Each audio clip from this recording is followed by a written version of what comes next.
सेतू केंद्र वगैरे यांनी किंवा आपल्या अंगणवाडी सेविका असतील या सगळ्यांनी या योजनेमध्ये मदत करावी म्हणून प्रति व्यक्ती किंवा प्रति फॉर्म 50 रुपये राज्य सरकार त्यांना देणार आहे आणि याच्या वरचे पैसे जो सेतू केंद्रवाला घेईल आणि तशा प्रकारचा पुरावा मिळेल त्यांचं सेतू केंद्र रद्द करण्यात येईल हाही निर्णय. माझी बहीण लाडकी किंवा माझी लाडकी बहीण एक अत्यंत महत्वाकांक्षी योजना महाराष्ट्र सरकारने घोषित केली आहे. या योजनेच्या अंतर्गत आता काल त्यात काही बदल करण्यात आले आहे. 21 वर्षापासून 65 वर्षापर्यंत ज्या महिला आहेत या महिलांना 2.5 लाख रुपयाच्या आत ज्यांचं उत्पन्न आहे 1500 रुपये महिना देण्याचा निर्णय घेण्यात आला.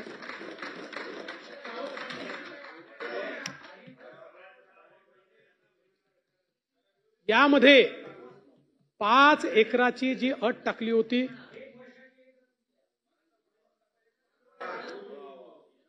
भाऊ 5 एकराची जी अट टाकली होती ती अटही काढून टाकण्यात आलेली आहे. आणि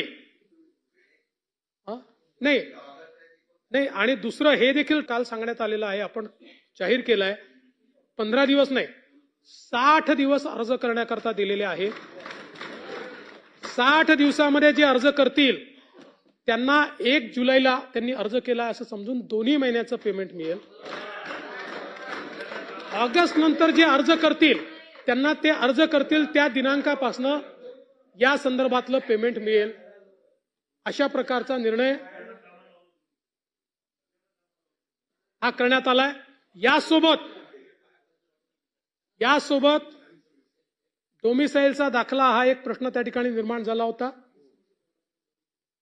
योजना राज्यातल्यांना करताच आहे त्यामुळे काहीतरी आपल्याकडे पाहिजे आणि म्हणून त्याला पर्याय देण्यात आले आहेत की नवऱ्याचा जन्म जर राज्यातला असेल त्याचं जन्माचं सर्टिफिकेट चालेल.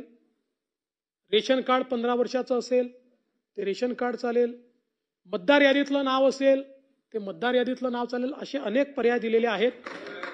त्यामुळे आता रांगांमध्ये उभं राहून बरं इन्कम सर्टिफिकेटचं देखील क्रायटेरिया आता काढून टाकला. जवळपास आपले केशरी कार्ड आणि पिवळे कार्ड याच्यामध्ये राज्याचे 7.5 कोटी लोक जवळपास कव्हर होतात. त्यांच्याकरता आता इन्कम सर्टिफिकेटची अट काढून टाकण्यात आली. त्यांच्याकडे जे रेशन कार्ड आहे त्यांना त्या रेशन कार्डावरच ही योजना या ठिकाणी मिळणार आहे. निश्चितपणे मी या माध्यमातनं आमच्या सर्व भगिनींना विनंती करतो कोणीही एजंटच्या नादी लागू नका. कोणी जर एजंट येत असेल तर तक्रार करा. अमरावतीमध्ये एका सरकारी कर्मचाऱ्यांनी गडबड करण्याचा प्रयत्न केला. काल त्याला नोकरीतनं काढून टाकलं, सस्पेंड केलं आणि त्याला बडतर्फ देखील करण्याचा विचार राज्य सरकार करत आहे. यासोबत सेतू केंद्र वगैरे यांनी किंवा आपल्या अंगणवाडी सेविका असतील या सगळ्यांनी या योजनेमध्ये मदत करावी म्हणून प्रति व्यक्ती किंवा प्रति फॉर्म 50 रुपये राज्य सरकार त्यांना देणार आहे आणि याच्या वरचे पैसे जो सेतू केंद्रवाला घेईल आणि तशा प्रकारचा पुरावा मिळेल त्यांचं सेतू केंद्र रद्द करण्यात येईल हाही निर्णय घेण्यात आला. सगळे ऑर्डर काढलेले आहेत. त्यामुळे पारदर्शी पद्धतीनं हे करण्याचा आपला प्रयत्न आहे. अर्थात सुरुवातीच्या काळात काही अडचणी येतात कारण शेवटी आपण ऑनलाईन पद्धतीनं या सगळ्या गोष्टी ऑफलाईनही चाललाय पण ऑनलाईन जेवढं होईल तेवढं जास्त लवकर आपल्याला पैसे देता येतील. त्यामुळे जेवढं जास्तीत जास्त ऑनलाईन करता येईल तेवढा आपला प्रयत्न आहे. आता हे खरं आहे की एकाच दिवशी खूप लोक तुटून पडतात त्याच्यावर किंवा खूप सेतू केंद्रवाले एका वेळी जेव्हा लॉग इन करतात तर सुरुवातीच्या काळामध्ये काही काळ आपल्याला ते सर्व्हर स्लो झालाय वगैरे असं पाहायला मिळतं.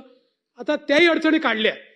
जिथे अडचणी दिसतायत त्या अडचणी दूर करण्याचा आपला प्रयत्न आहे. त्यामुळे निश्चितपणे ऑगस्ट महिन्यापासून माझी लाडकी बहीण मुख्यमंत्री माझी लाडकी बहीण योजना या योजनेचे पैसे हे लाभार्थ्यांचे आणि एक मोठी मागणी येत होती की याचा मिसयूज होऊ नये म्हणून एका कुटुंबामध्ये 2 महिलांना देण्याचा निर्णय झालेला आहे.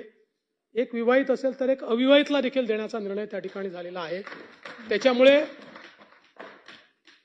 याच्यात कुठली डिस्पॅरिटी किंवा आम्ही कुटुंब नियोजन करून चूक केली का, असा जो सवाल येतो त्या सवालाचं देखील उत्तर हे या प्रश्नाच्या माध्यमातून आपण दिलेलं